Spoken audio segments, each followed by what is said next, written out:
You already know who it is. It's your boy BIGRO, Parental Vision. Another great episode lined up for you. We got Eddie NewStyle. NewStyle in the building. We're going to talk a little bit. Tell us a little bit about yourself, Eddie. I was born in Puerto Rico. Moved to Meriden, CT. Grew up very low budget lifestyle, you know what I'm saying? Public housing, food stamps and all that. We in the same club. And then as a young boy, I remember being around street dudes, but creative street dudes. Okay. You know what I mean? Artists. Yep. And I remember my mom had a boyfriend that was a very talented artist. But did he tag or? Nah, he was more of, he would draw. I mean, he was really good with markers. He was one of those type of illustrator type of guy. And my mom, he actually, that was his game. I remember he drew a Mickey Mouse. And I remember my mom bringing it to the house and showing me the Mickey Mouse. And I was like, wow, someone actually drew that. So it was inspiring for me. Yep. My mom encouraged that. So she would buy me papers, pencils, watercolors. And that's how I got introduced to the art world. Okay. Along with the Walt Disney movies. Yeah, absolutely. That, we all grew up, Lion King, all that good seeing stuff. all the art. Yeah. And the colors. I'm a big color guy. So yeah, that's what inspired me to become the artist that I am today. And as far as your art, what is your major point of emphasis in that category? I see you have the NewStyle. This is new. The collectible thing, the NewStyle figure comes from the past few years. I've been doing a lot of traveling. Okay. And, Art Basel, Miami, Puerto Rico, California. And every time I visit all these places, I make sure to go look at the street art or the museums. Mm-hmm. I'm always traveling for inspiration. Gotcha. More so than entertainment. You know what I mean? Yeah. So that collectible was designed from all the inspiration I got from traveling and seeing Cause. I don't know if you ever heard of the collectible. It's called Cause. No. I'm not familiar. Well, I don't want to give them too much marketing and free promotion. But anyways, I saw a lot of artists having their own collectibles. Gotcha. But my medium originally started when I was a young boy. I started off drawing. And then from drawing, I took it to watercolors. Because I was inspired by watching Bob Ross. Oh, the guy with the afro? The guy with the afro that does all the cool paintings. Right. Gotcha. So when I was young, I started watching him. And was that public access? I think he was on. Yeah, something like that. Yeah. And every Saturday I would watch him. I'd be inspired. But my mom couldn't really afford canvases and acrylic paint. Yeah. So she would give me watercolor, paper, and watercolors. And I would do the same thing he would do. Like I do landscapes and stuff like that. Oh, nice. In my middle school. In my middle school years. So yeah, I would say as I got older, I started, in high school, I started messing with acrylic paint. Mm-hmm. And then, but before I became the artist I am today, I actually stopped doing art because I dropped out of high school. My grades were all Fs. And if you look at my report card, I always had an A in art. I would skip other classes. I just cared about art. You just cared, yeah. You already had your focus. Right. But being a teenager at a single parent household with a mother, not having a dad, and not having that very hard, the male figure discipline role. Absolutely. I started to rebel. We didn't have a lot of money, so I was always dealing with a lot of stupid shit at school. Mm-hmm. So I didn't want to be in school. Yeah. At what age did you start to rebel? Like, was it I would say middle school or ninth grade? Ninth grade, high school, freshman year? Yeah, freshman year, towards the end of... So 13, 14. Yeah, it's a little bit. But when you start, rebelling and starting going down a path, for me, it was like a really slow drop. Okay. You know what I mean? I was going up the roller coaster, and then a slow drop, and in high school, I was a very angry kid. I remember, I had family members that were dealing with sicknesses that was a little traumatizing. I lost a lot of people I loved. At an early age. At an early age, one of my favorite uncles passed away. This was when the HIV pandemic hit. You know what I'm saying? I know all about it. So, and it really hit me hard. So, I don't know where we're going with this. You going down. Yeah, so I started going.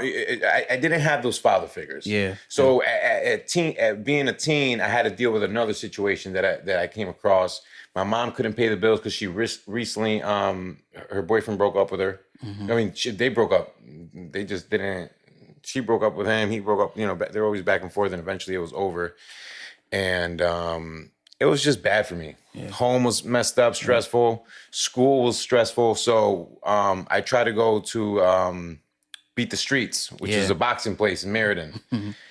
And eventually, you know, I was dealing with bullies there. You know what I mean? A little bit there. And it's like everywhere I go, I deal with these bullies. So I started doing drugs to numb the pain, get away. Started hanging out with the people that were going through the same stuff I was dealing with. Like, I have friends that I would hang out with, and we all went through the same thing. School wasn't good, home wasn't good, and we would get together. So y'all had each other. We had each other, and we did drugs. You know what I'm saying? And then it was fun at first, but it takes you down that hill to the point where you hit rock bottom. If I show you pictures before I started and when I started, and then I went to jail. And then, you know, I did all the drugs. Everything that was around, it was a group of us, and we all did drugs, and that's what we did. Every single day. That's all we did. And eventually it just became literally all we did. And we all lived in the same house, and we all did the same things. And what was the age where you kind of was like, I got to stop this and actually start doing something different, changing my life? I had my girlfriend at the time got pregnant with my first daughter. Oh yeah, that'll do it. But I didn't change when she was pregnant. She had the baby. I was still doing a lot of drugs. I was not being home. And I remember my mom actually came to me to one of the pretty much trap houses I was at.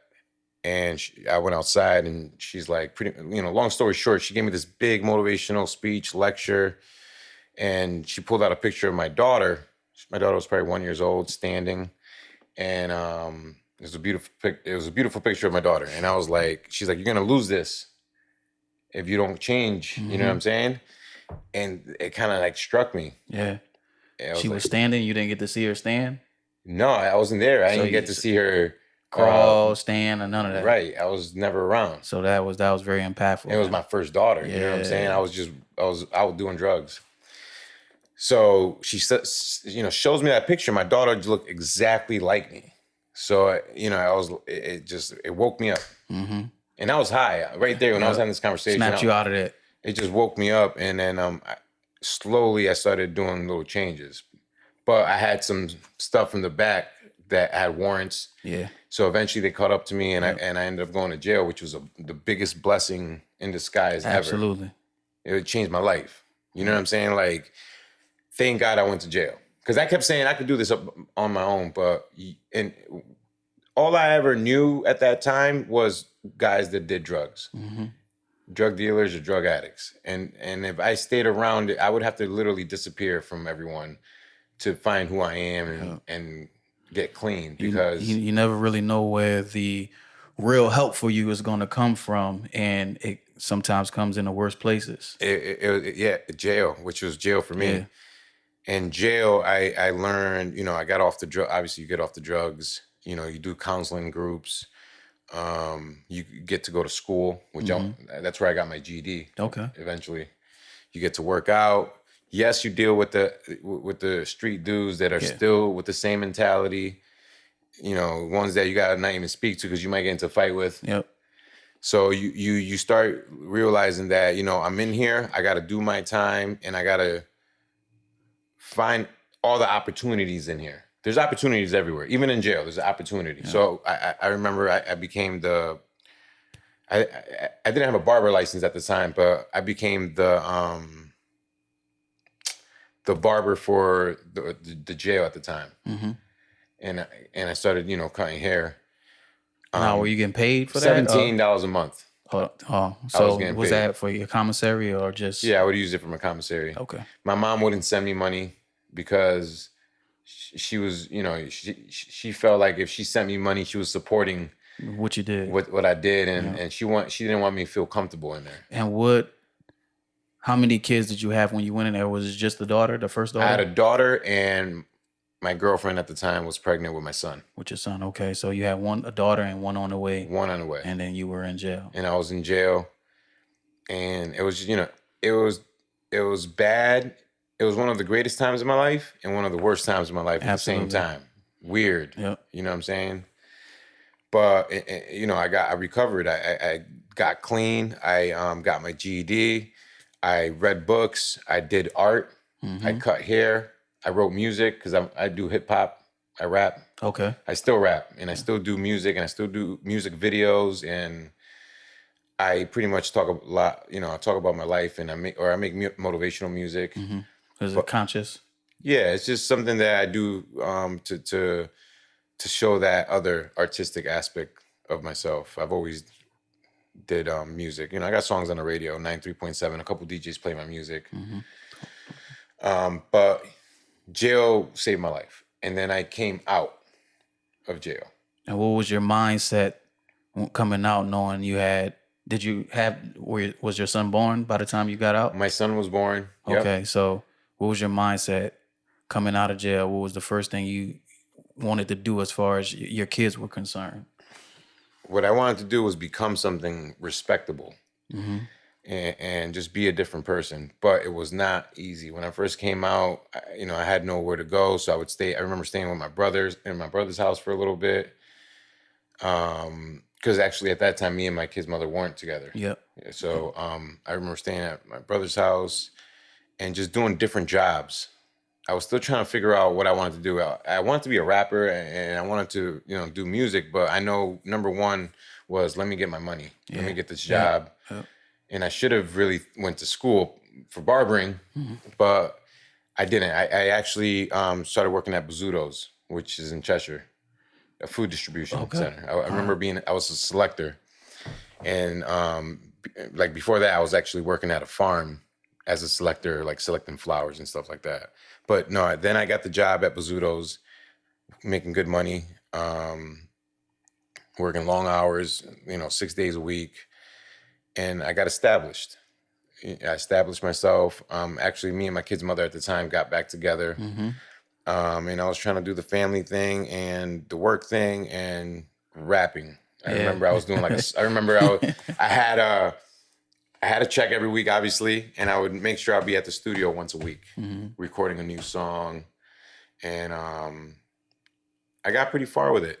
I did a lot with it, but the money that takes for you to make it in music, I didn't have that, and no one was around with money that believed in me enough to be like, "Here's $100,000, I got your back. Let's make it happen. Let's make it happen."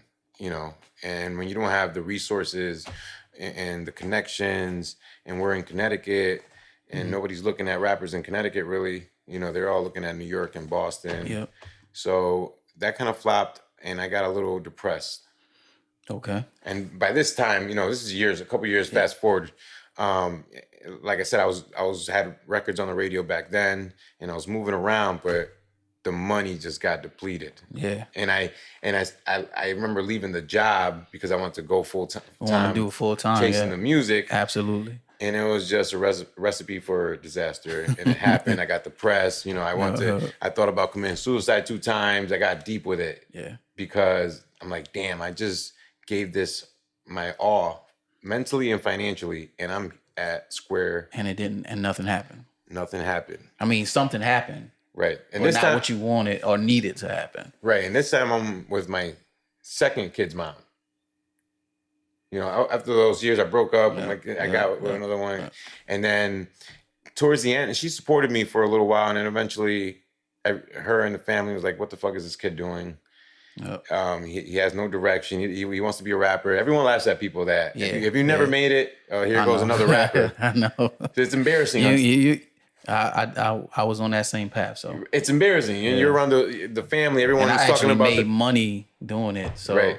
But not. And I've made money. I made a little bit of money. Not nowhere what you're supposed to make, and definitely not what me and people that in my family that was like, I believe in you, right? Giving you a little bit of here or and there. You get the small bag. I remember doing a show for $300, but I didn't spend $3,000. Yep. For the whole situation. It's like it wasn't making sense. So everyone looks at you like a joke, and someone that's lazy. Oh, this guy's lazy. He doesn't want to work. He wants to be a rapper. And it wasn't that I was lazy. I just had this dream, and I believed in myself, and whatever. Yeah, everything happens for a reason. Yeah, I like that you saying all this because it goes into how you teach your kids and what you expect of them and what you put into them as far as you growing up without a father and you know what that means. And I'm the same way, single mother, family, me and my sister, my mom. That's how I grew up. Right. So, and it's just different. So we can relate a lot. Yeah, me and my best friend, that's how we grew up. So we always said once we had kids, we're gonna be there's nothing that's gonna keep us away from them and giving them the life that we wish we could have had. So, and that's like the goal. But when you get into it, you start to see is a lot of variables that come along with that. With the music? With the giving your kids. Absolutely. I mean, I've always wanted to become something incredible. Like I wanted my kids to look at me like a superhero. Yeah. You know what I'm saying? That's all. I mean, I want people to respect me, but I want my kids to be like, my dad is my superhero. And I think at this point in my life, I pretty much reached that, and I feel good about that because our children they're us and we want them to do good. You know what I mean? And, like my daughter, I'm so proud of her. My oldest, she's 19 and she's always worked hard since she was 15 years old. I remember her telling me like, Dad, I want to work. And, I got her, I had a friend that owned a coffee shop downtown Meriden. And I asked her, hey, my daughter, she's a hard worker. Can you give her a chance to work here? And she was like, how old is she? I'm like, she's 15. She's like, I'll give her a part-time job. And so fast forward now, my daughter manages Wild Alchemy in Wallingford. So everyone go check that out. Hey, nice plug. And I'm so proud of her because her work ethic has been so strong since she was 14, 15 years old. And she's got herself in a management position. She didn't want to go to college, and I respect that, and I supported that because I didn't need college to become what I became. I only went because my mom really wanted me to go, so I wanted to. And there's nothing wrong with college. If you could go, why not get free? Not free education. I don't recommend you going to college unless you want to be a doctor or a lawyer. And if you could get free education, go for it. Get it. You know what I'm saying? Like. They're giving in Connecticut. They're giving free college, right? Associates. You get your associates at a Middlesex or something like that. Oh, are they? I'm not too sure. No idea. I think you get your associates, and if you're a Connecticut resident in college for free. For free. Oh, that's good. Like, why not get free education? Yeah. You know what I mean? So I'm all for that. But if you got to pay for college for certain things that you could do without college, don't put yourself in the hole. Yeah. A lot of these kids are $200,000-$300,000 in the hole. Yeah. So I'm proud of my daughter because she's not $200,000-$300,000 in the hole. Mm-hmm. And she's managing a restaurant, getting all that management experience. Yep. Which and is she's only 19. She's only 19. Like, experience is more valuable than education at times. Yeah. You know what I'm saying? Yeah, and I know that for a fact. Me too. Because I'm a product of experience over education. Yep. So yeah, it is good to see that me being around inspired her to work hard because she saw me from my first daughter saw me from like I said, from the bottom up. Mm-hmm. She saw me come out of jail. She saw me struggle. She saw me finally find who I am and become something. Like I own a barbershop now. I have a wife. I'm a great father. I just took my younger daughters to Disney World. It was my first time with them. Yep. I have my family couldn't afford that. So. and everything I'm doing with the art, they saw me build everything I got. Literally, my kids saw me from the ground up. They were there in the house with me. Like my younger daughters see me put this together. How old is your youngest? 6. So it's 19 and 6. Yeah. And you have 2 in between. 16 and 8. So 6, 8, low spectrum, 16, 19, high spectrum. Right. How do you balance that, dealing with the 19 and then having to go down to the 6-year-old? So with my first 2 kids, obviously it was my first experience of being a father. Yep. Which was 19 years ago, 16 years ago. For my younger 2 daughters, I'm a very experienced father by now. So it's a little bit better. It's a lot better. It's a lot easier, and I'm a lot more established. You know, my older kids saw me not being able to afford much. I mean, I always made sure they got their school clothes. I always made sure they had what they needed. But they saw me struggle a lot. You know what I mean? So now my younger daughters get a better version of me. And I'm still trying to make up for the times that I was not the greatest back then to my older kids. Yeah. You know, with my son, I just put him in driving school. And I didn't have that. I didn't have a dad say, hey, son, I'm going to pick you up and then we're going to this driving school so you could learn how to drive and get your driver's license. And he's only, he's 16 and he was excited to do that. And us as parents, we're supposed to help improve our kids' life because this is... Yeah, and it makes you feel good too. And it makes you feel good, and it makes you feel good to see your kids do good. And sometimes I feel like, parents that have kids that, some parents feel like they were good parents, but their kids are still fucking up.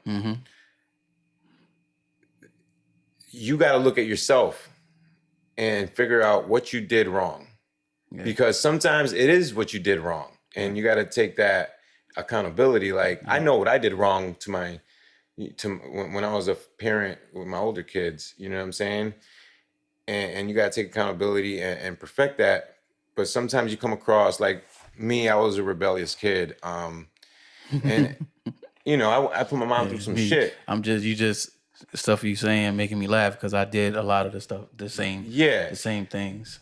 I didn't go crazy extreme, but I feel bad. It's tough because like my mother, she was a great mother. She would give us food and she would go to bed hungry type of person. You know what I'm saying? I remember those days.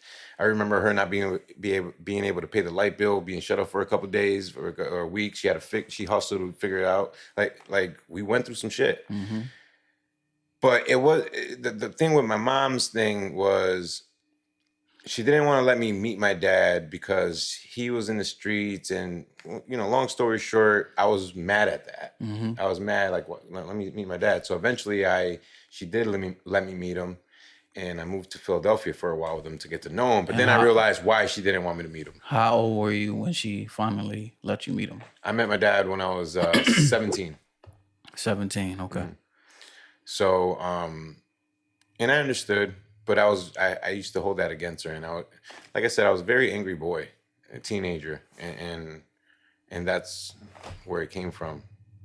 But how?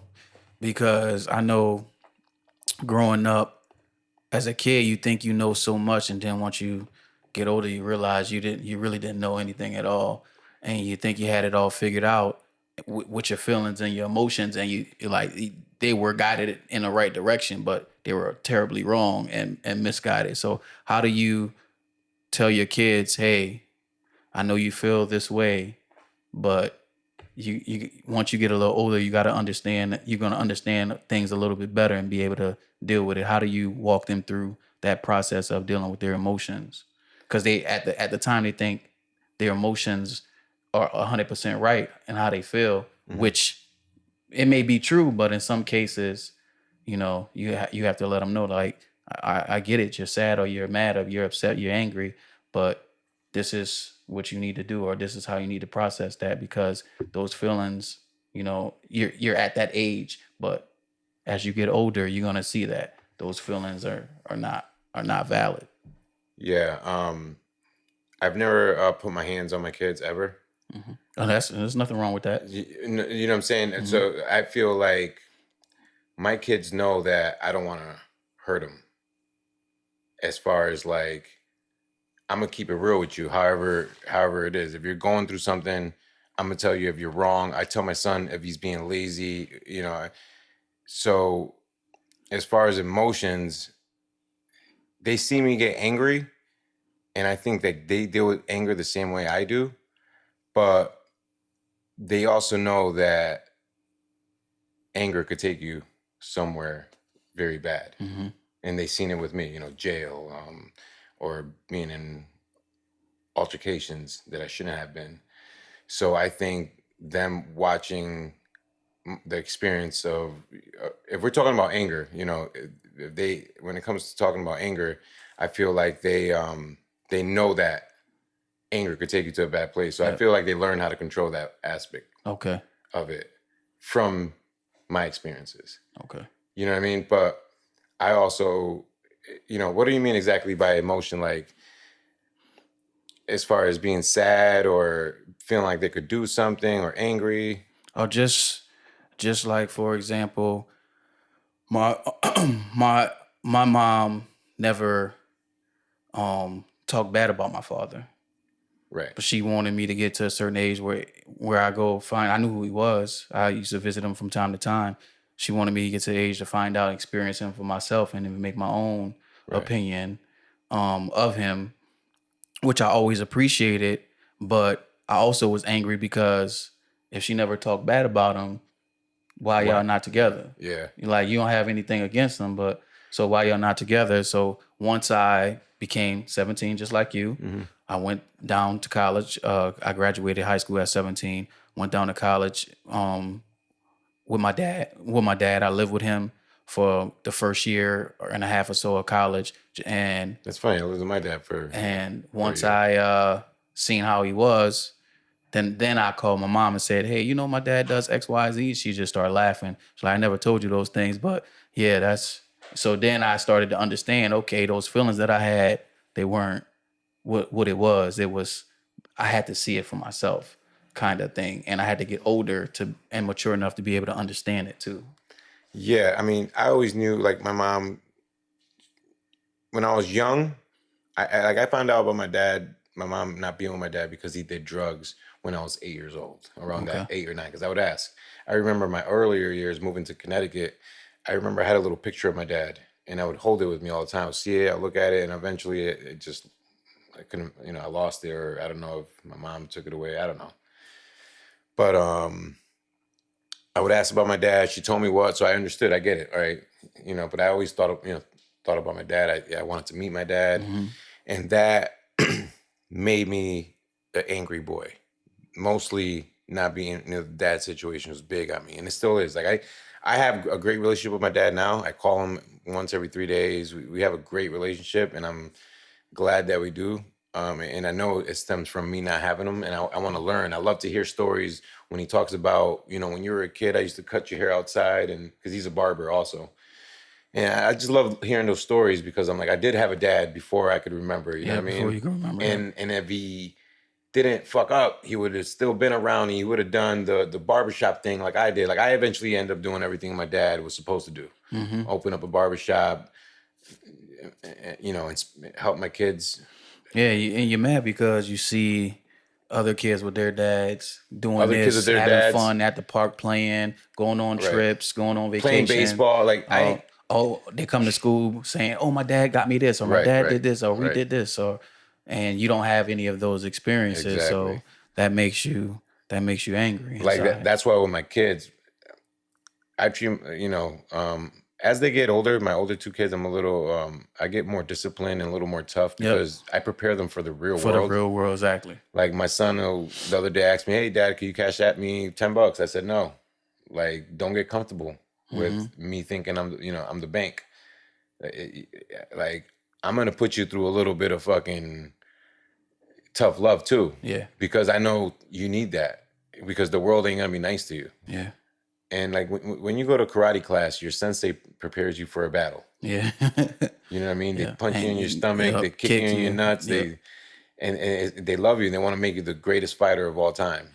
But they whoop your ass in the process. They whip your ass and they treat you like shit. And like, this is my sensei, he's beating me up. Like, Same thing. I'm your dad, and I'm going to prepare you for a fucking war zone because the world is a war zone. Yeah. So that's where 13 comes around. I start. That's what I'm in the process of doing with my 13-year-old daughter. But I get, the talk to from my wife. Yes, like, you might be being a little bit too rough. I'm like, I want to be not a lot of bit too rough, but at least a little bit too rough. Yeah, you have to, because of what, like all these yeses you hearing in the house, and all these family members that love you so much that just spoil you and give you gifts every year, and they take you on vacations and all that good stuff. When you get out there, it may work out. You may have the perfect life for your whole life. Right. But if you don't, you have to be prepared enough to be able to deal with it without having a mental breakdown or not being feel like you can't go on with life, or fall into a drastic state of depression and you can't go on anymore. You feel like it's all over because you're used to getting your way and you're used to all these things and all this love. And then when you get out there, you're not getting that same. Right. So you got to be prepared for that. Like when my kids, once they become, 15, 16, I get them what they need. And for their birthday, I'll get them what they want. Mm-hmm. But any other day you want something, I come to the barbershop and sweep the floor up, make some money for what you want. I'm going to get you what you need. Back to school, you need food, anything. I'm going to be a parent. But if you want something, you want those $300 Jordans, you want to go out, you want to do this extracurriculum shit that I don't have to do for you, you're going to come work for it because that's how it is. I'm not going to be here saving you every single day because I'm not going to be here for the rest of your life. Like we got to teach them how to go fetch the water, right? Like you can't keep bringing them the cups of water.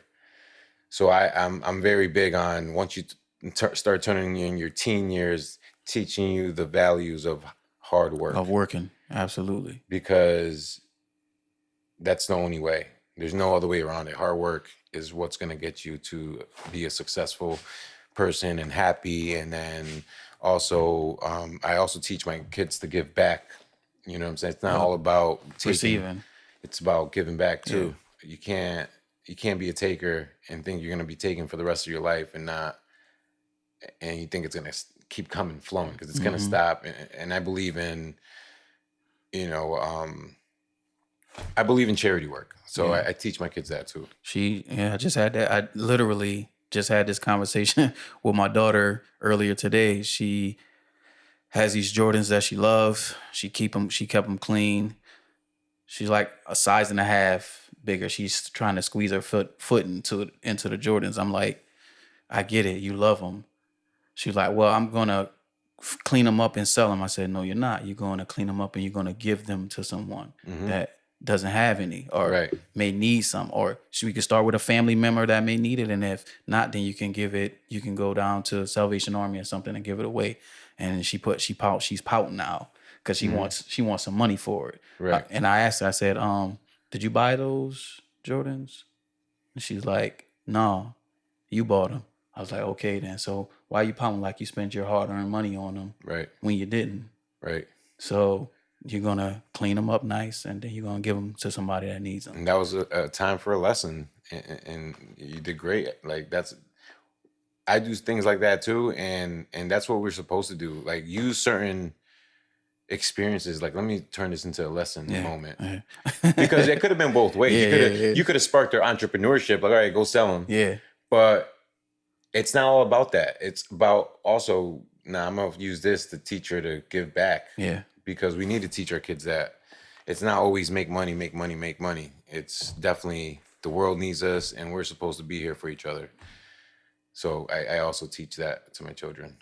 That's good, man. I appreciate you coming on. Eddie NewStyle. Before we go, tell us a little bit about what you got going on with the collectibles. I know you started, but we never really got into it. So the collectible I started releasing 10 a month. They have different icons on the side of the head. They're numbered on the bottom, you can see. And it's a character that I actually drew while I was in barbering school. Oh, nice. On the corner of a sheet of paper when I wasn't paying attention in class. And it stuck with me. That character stuck with me for a while. I said, when I open up a barbershop, this is going to be the character I'm going to use for my logo. Okay. So I'm talking about 8 years down the road, I opened up a barbershop and I used that as my logo. And after all my traveling, my artistic travels, I come back and I'm like, you know what, I'm going to turn this guy into a figure. And was that 3D printed? 3D printed. Okay. And yeah, we did that. And now I release 10 a month and they sell out every single time. They're limited. Okay. Oh, that's smart. Yeah, they're limited. So I got one that's inspired by Disney World, Mickey Mouse body that I'm actually releasing 50 of. And that's coming out in September. But for each one sold, a haircut gets donated at my barbershop. Oh, nice. To a kid. To a child. Yep. Yeah. So I love this because I get to put my art in the world and I get to also help a child in need of a haircut. In need of a haircut. That's great. What's the Instagram or? The Instagram is at NewStyle Collectibles. At NewStyle_collectibles. At NewStyle_collectibles. Yes. And yeah, you could go to the Instagram and I release 10 a month. I'm releasing 50 of the Mickey Mouse body one. Mm-hmm. And you can stay up to date with all the information on that. And get your kids a free haircut in the process. And get the kids a free haircut. Appreciate you coming on, Eddie NewStyle. Appreciate you. Thank you. Yes, sir. You already know what it is. Just like that, Parental Vision Podcast.